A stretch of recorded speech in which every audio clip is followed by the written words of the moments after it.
How's it, everybody? Welcome to another insightful episode of Exponential Africa, where we bring you the most groundbreaking innovations and thought leadership from around the globe to Africa. Today, we delve into the critical topic of ethical AI, discussing how this powerful technology shapes our world and the importance of responsible usage of AI. So very excited to be joined by researcher in philosophy of technology, Alix Rubsaam. She investigates the societal and cultural impact of exponential technologies, focuses on human activity in technological contexts such as AI, information technologies, and digital environments, and deploying emerging technologies responsibly. Alix, so great that you're joining us. Welcome to the show. Thank you so much for having me. I think I was on Exponential Africa 5 years ago for the last time. You were, yeah. It was quite a long time ago. It's been too long. It's been a while. And tell us, you've got a long history in the space, and with Singularity, really helping them guard the trajectory of our possible futures. How did you get into the space, and what drove you to really research and want to explore AI and these different technologies? Yeah, it's funny. It's fun. It's a fun question because my academic background originally was in English literature. I studied in undergrad science fiction literature, and was particularly interested in the representation of certain technologies within science fiction environments, predominantly AI, but some robotics as well. And the reason why I was researching this was really because, science fiction, any cultural artifact, but science fiction in particular is a field, or let's say a genre, wherein we can really explore what some of our human desires are, what we imagine our future might be like, and what we hope to achieve or hope to avoid. In science fiction, of course, often it's dystopian as well. And so there's a lot of parallels between that field and the sort of field of emerging technologies and looking at some of the things that are actually going on in technology. And so when I went into grad school and then into my postgraduate work, my supervisor actually said, like, well, you can become a literary scholar, and that's a perfectly valid field, but the same methods and the same thoughts and the same ideas actually very much apply in other fields, such as sort of like philosophy of technology and applied technological analysis. So I made that pivot in my postgraduate work, and then so I've been researching that sort of like area of technology, like what are the implications on a philosophical level, what are the implications on a societal level, on a on an interpersonal level. At the time, it was a barren field, I would say, of research. There were researchers, mind you. There was brilliant research already being done that I was not necessarily. I was just doing my dissertation, but it wasn't something that a lot of people were paying attention to. And then I'd say around like 2018 is when we saw some shifts in, how people were thinking about, and you'll remember this from like 10 years ago, everyone was thinking that machine learning was the answer to everything, right? We just plop the data into an AI and it's going to figure it out. And I think this shifted around between 2018 and 2020 is when we really started seeing people starting to ask questions about, like, well, what are we teaching these AIs, and are they really as objective as we thought they might become? I started with Singularity as one of the experts, right? So Singularity has a network of global experts all over the world that's about between 200 and 300 experts at any given moment. And I was one of those, right? And so, but in 2019, I was asked to join in an internal role in addition to that. So I'm currently also the vice president of research expertise and knowledge at SU. So I oversee some of the, some of the larger research efforts and monitor sort of like the scope of knowledge. What's fascinating about that in this dual role, right, is that my background, of course, comes from a field where we had this super hype around AI and everything was awesome and great and it was going to solve all these problems. And now we're asking these questions like, what are the challenges? What are some of the responsibilities that we didn't take initially that we should be taking now? What are some of the ethical issues? And I think this is something that we're seeing in my other role, right, at Singularity, and broadly speaking, is that we're seeing more and more attention to these broader second order downstream effects of some of the technologies that we've been talking about as the answer to everything and the answer to all problems. But I think there's been a shift in the last couple of years where we're seeing much more like, well, it's great, all of this power that we're getting with all of these technologies, but it isn't worth doing so if we're not doing those things, responsibly, ethically, and in a fair way. And I think this is fascinating to see. So it sort of follows the trajectory that I followed myself in my career and in my research, to follow along with, we must look at a bigger picture of what these technologies mean outside of the context of their immediate application, and more in the context of what they affect into the world, that we deploy them into. So interesting. I think 10 years you've been studying this, and everyone thinks that this AR sort of wave that's hit us now has just come out of nowhere.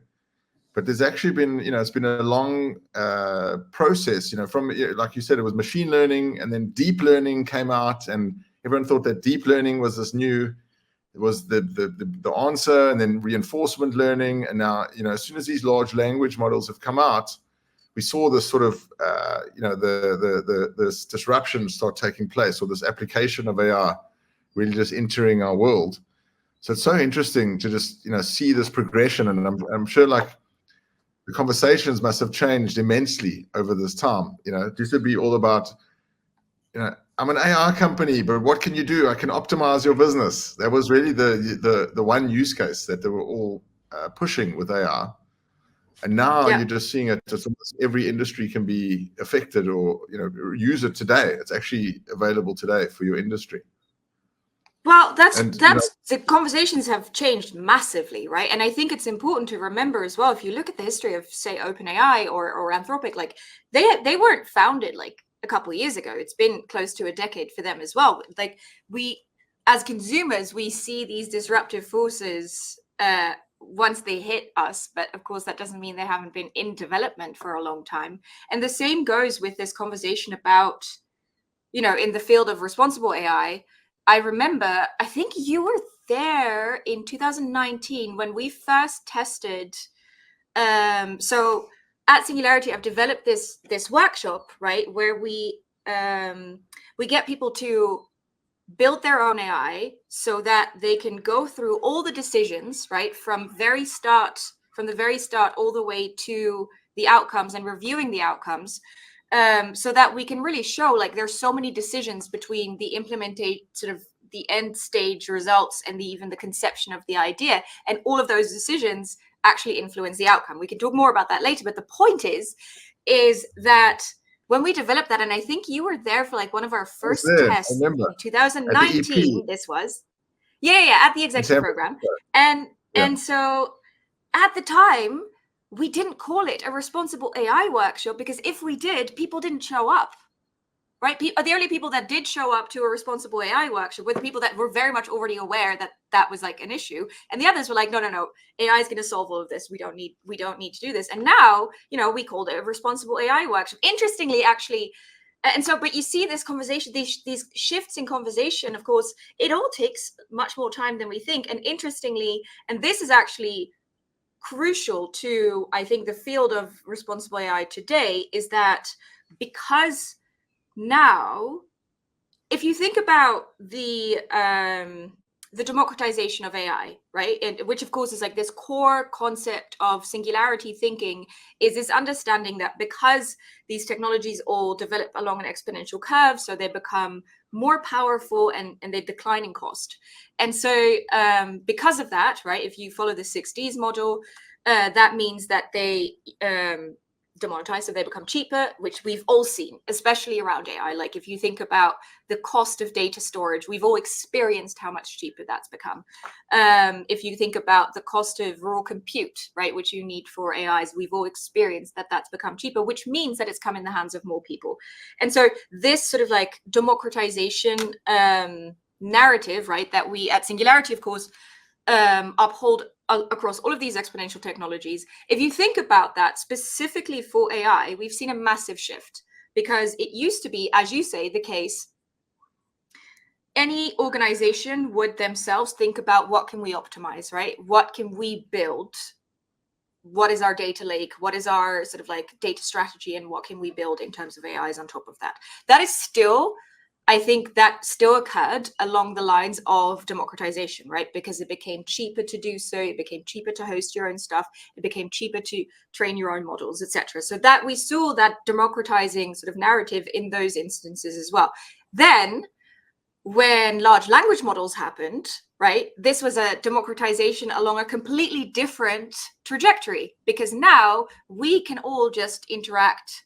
Simone Planté, one of the experts at Singularity on AI as well, she says this really well. Like the interface, the coding language, right? The language in which we instruct computers shifted from having to be in Python to being in English. It's a huge democratizing force, and so this was a completely different kind of democratization that we saw, because we could suddenly all just interact with AIs and build stuff in that way. I think a parallel for that is that if you think about you're building your own computer, right? Or you're building your own anything. Yes, that has become cheaper than it used to be, because if you wanted to build a computer in like the 70s, it would be prohibitively expensive. That's kind of like old AI democratization, right? Like, yes, you can buy a bigger amount of GPU for less money than you could if you wanted to build it yourself. That's kind of like the old democratizing force of AI. Now with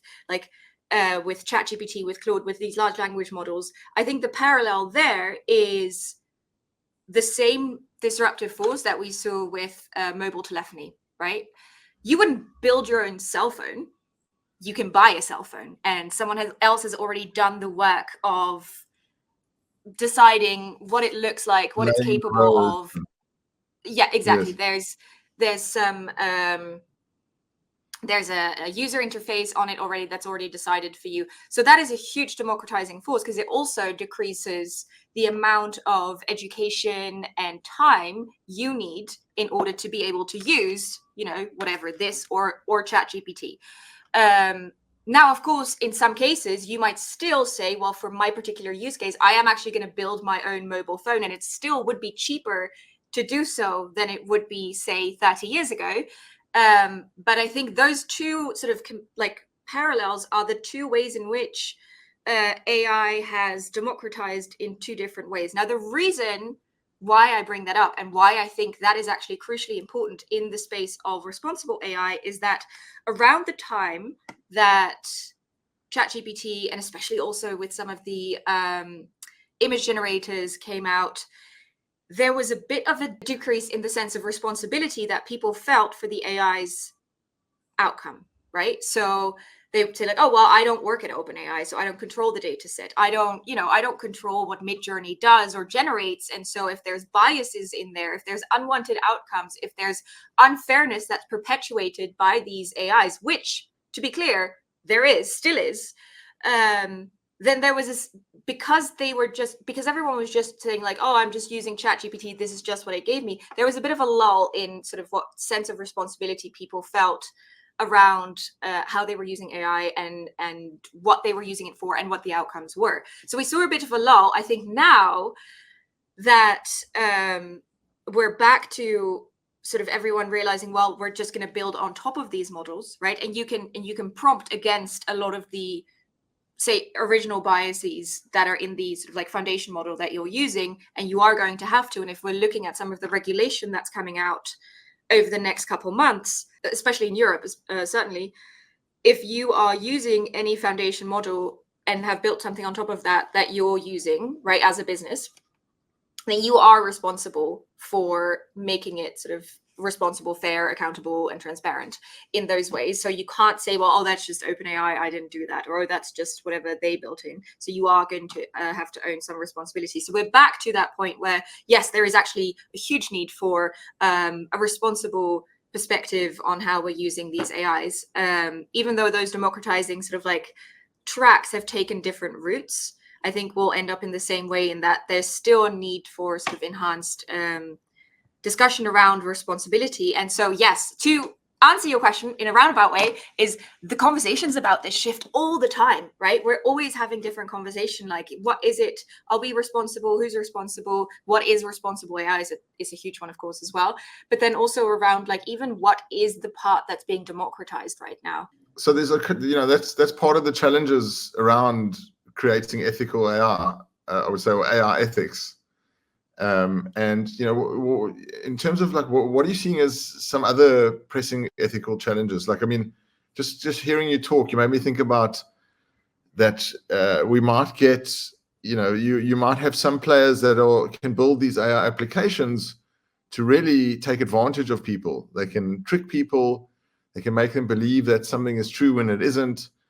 They can get them to sign something that isn't true, or to, deposit money into somewhere using deep fakes, or even a variety of sort of AI phishing tools. So, what are some of the challenges we're facing? Because now everything's becoming democratized. Everyone's getting access to this. You've got the good guys trying to build the things that want to create the good in the world. But you've also got, obviously, a lot of these bad players that are really trying, will use this technology and use this new hammer to actually better their own efforts. And so, what are some of these big ethical challenges that we're facing in I ethics think, now? yeah, I think there's two ways to approach this, right? In the first, there's sort of like us as consumers, us as citizens, as human individuals. We will see, I think this is not necessarily AI specific, but certainly indicative of the moment that we find ourselves in. Like, we're living through a recalibration of authority and authenticity, right? I think we should never underestimate the significance of that shift.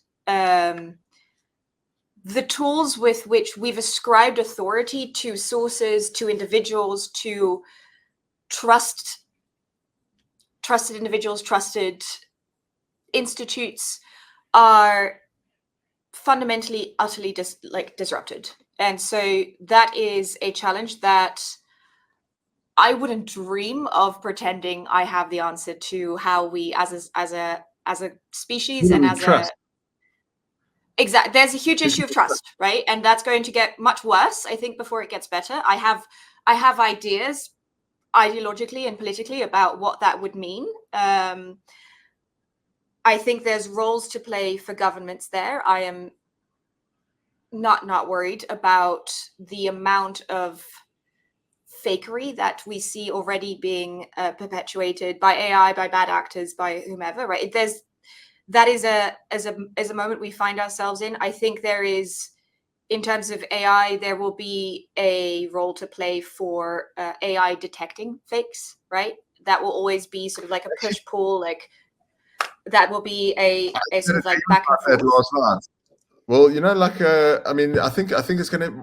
I think one of the biggest things that are going to help solve this AI deep fakes and the AI problem that we face is going to be the blockchain, and having these transactions on a chain that are verified, that are provable, that you can't fake and you can't trick.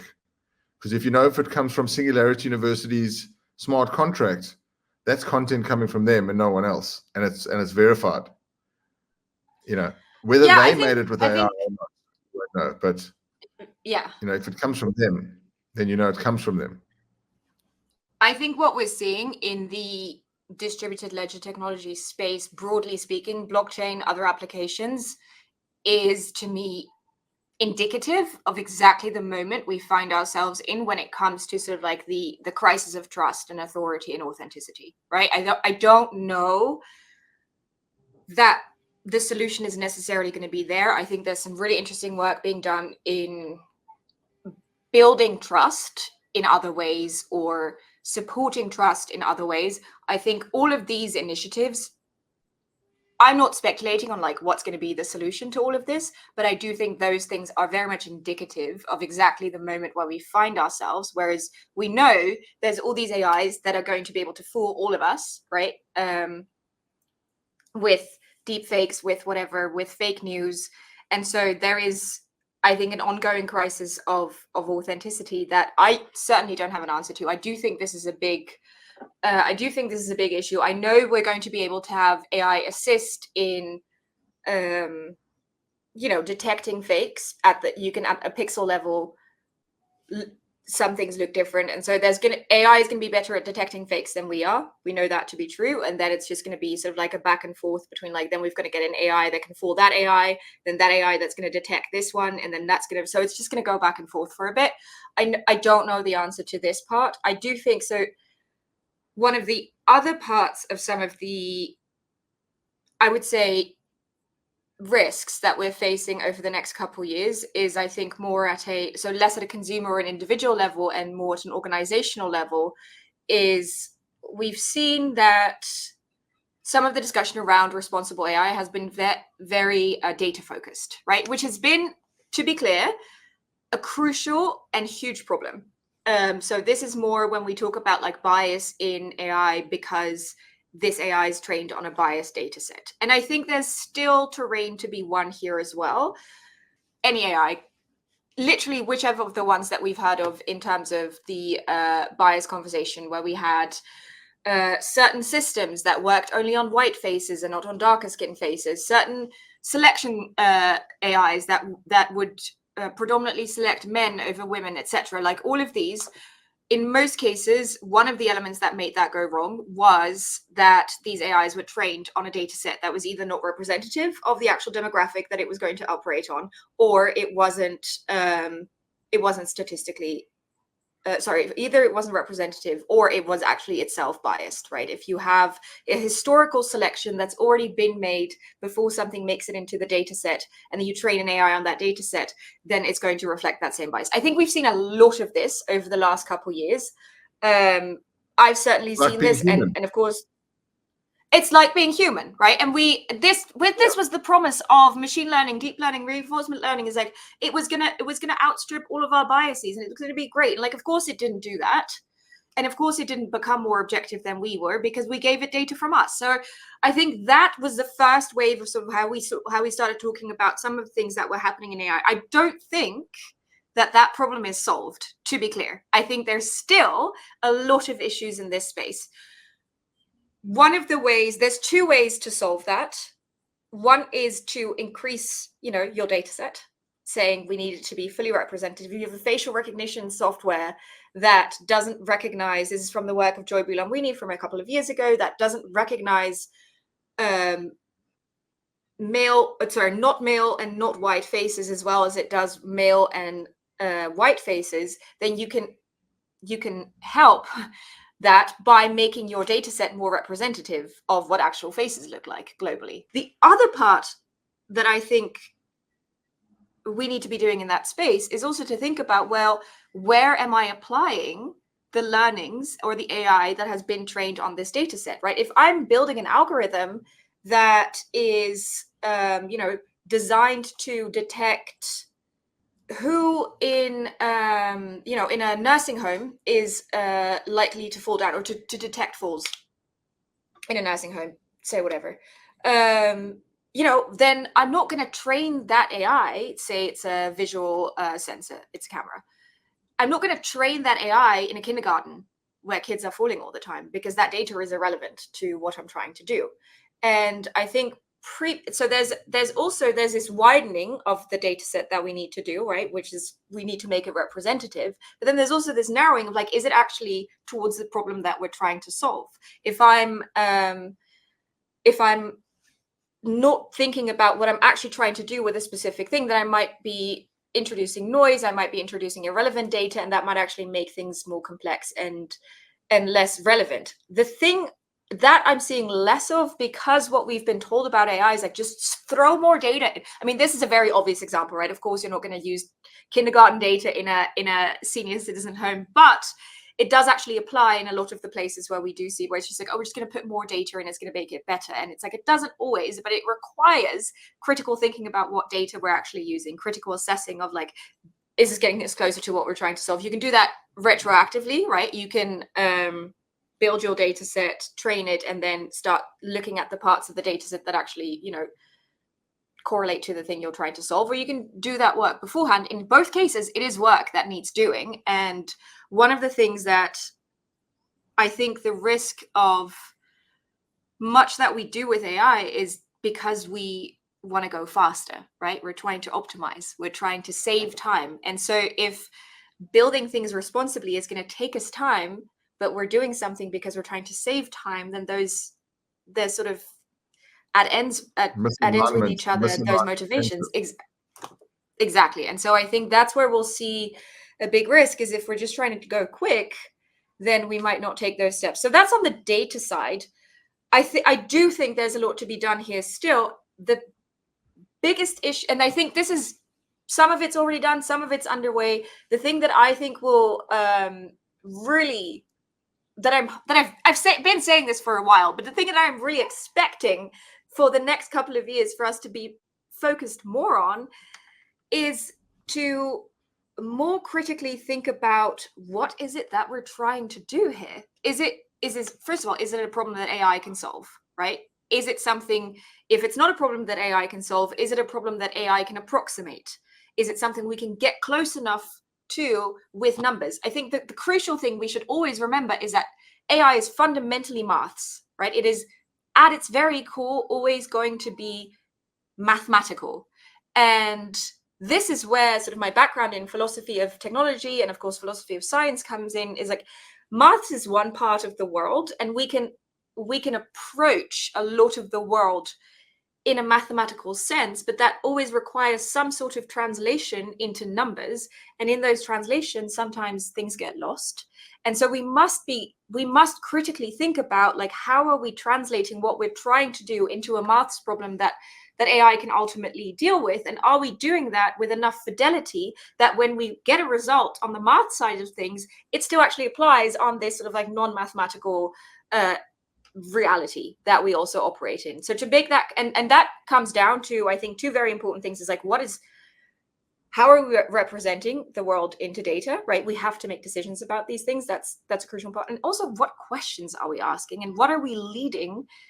Sort of, how are we leading these systems in the questions that we ask? I think this is where I still see a lot of objectivity, or this sort of like almost magical thinking around AI, and the ascribe to the capabilities of that we currently have. We tend to really overestimate what it can do and underestimate how much steering we're doing in how we interact with, how we deploy, and how we implement our technologies. Consider this: how old is your kid right now? She's 3.5. 3.5. Okay. What do you do when you have to leave the house and she has to put her shoes on?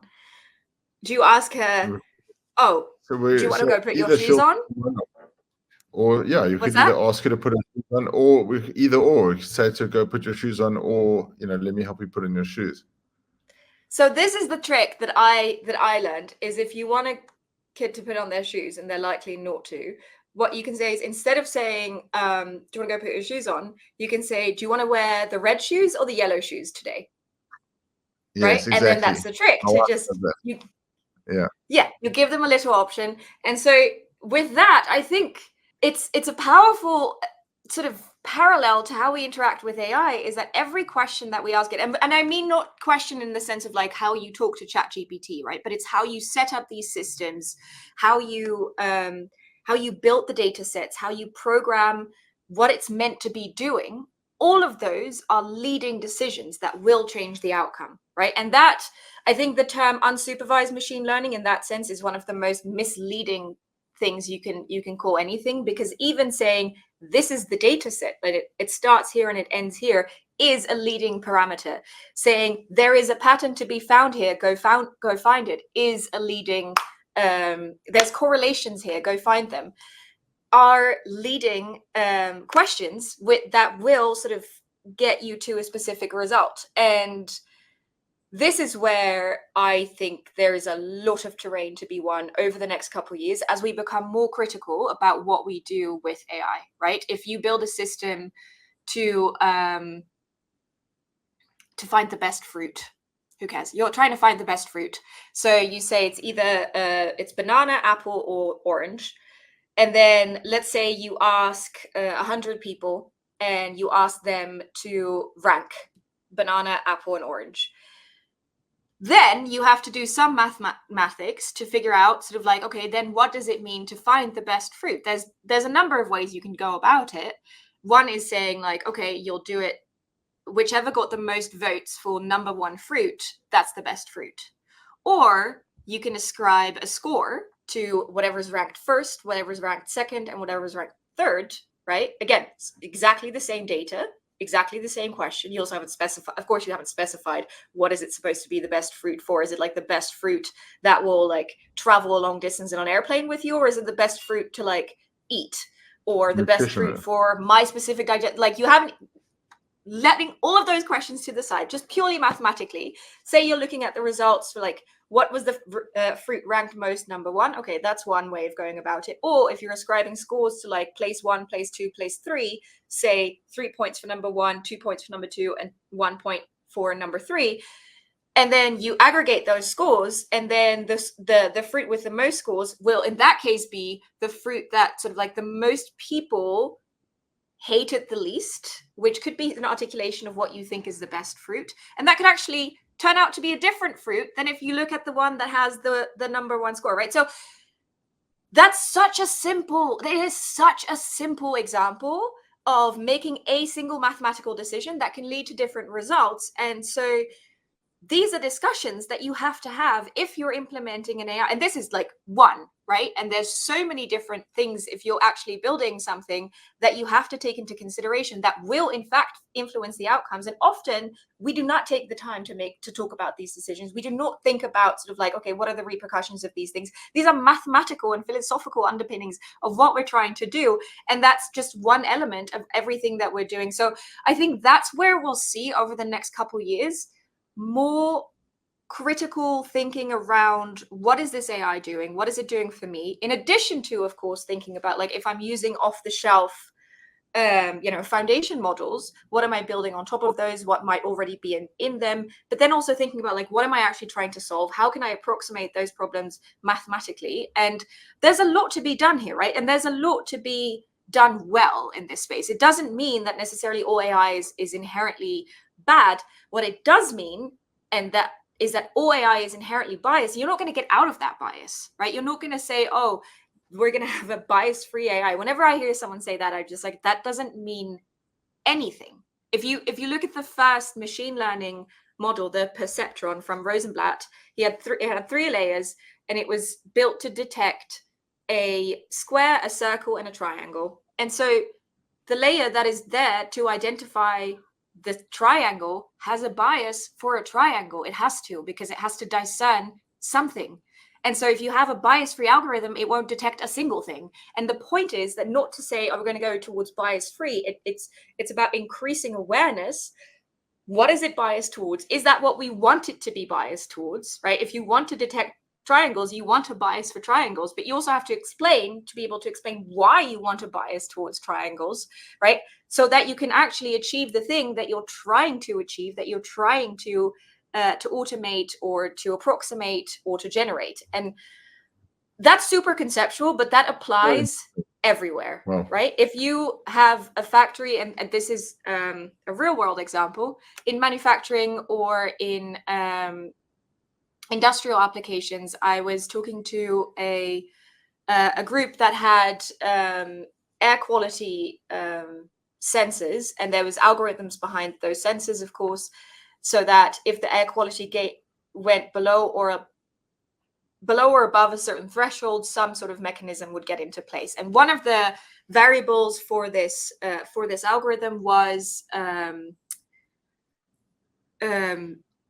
the sort of like organic compound in a room, the total volume of organic compound in a room. And so it turns out that this sensor, or the algorithm, was trained on data from a sensor that was predominantly trained on Western cuisine, so Western cooking, which compared to the rest of the world is fairly bland. And so when it was implemented in other places, right, it didn't take into consideration that more spices changed the organic compound of the air quality. I obviously don't know anything about air quality, clearly, but this was like the story I was told. And so it needed to be recalibrated because it kept going off it kept initiating all of these sort of like air quality control sequences that it didn't need to do, because it was just, whereas in a Western household, that sort of like level would indicate sort of like something about the quality of the air. Whereas if it's cooking and it's just for a short amount of time, which cooking usually, wouldn't be super long, and then it was setting off the wrong sequences. Like, you wouldn't think about that as necessarily like, oh, there's human bias at work in sensors that are dealing with air quality, but there is, because there's always biases. And so it's less about reducing biases, and it's much more about increasing awareness of like, where and how is this relevant? Where does it apply? Exactly. That's where I think the next couple of years we will see a lot of exciting improvement. Well, thanks so much. I mean, it's so exciting. It's moving so quickly. I think that, we need to really have these types of discussions, ask the right questions, engage with experts, really. And the beautiful thing about the future and why we need to keep learning is because it keeps teaching. If you look at AI, if you thought you were an AI expert 10 years ago, you're in the dust today, because there's a whole bunch of new skills and applications and new ways of working with AI that you can use in almost any field. But thank you so much, Alix. We can't wait to see you at the Singularity South Africa Summit, coming in person in October from the 20th to the 22nd. And thanks so much. But just finally, before you go, where can people reach you? How do people get connected if they want to follow your work or follow what you do? Yeah, well, I'll be at the summit in October, so I'm excited to see you all there. If you want to reach out, just find me on LinkedIn is easiest. I have a name that no one else has. Just if you do, let me know what we know each other through, because otherwise I won't know. There's some bias in that.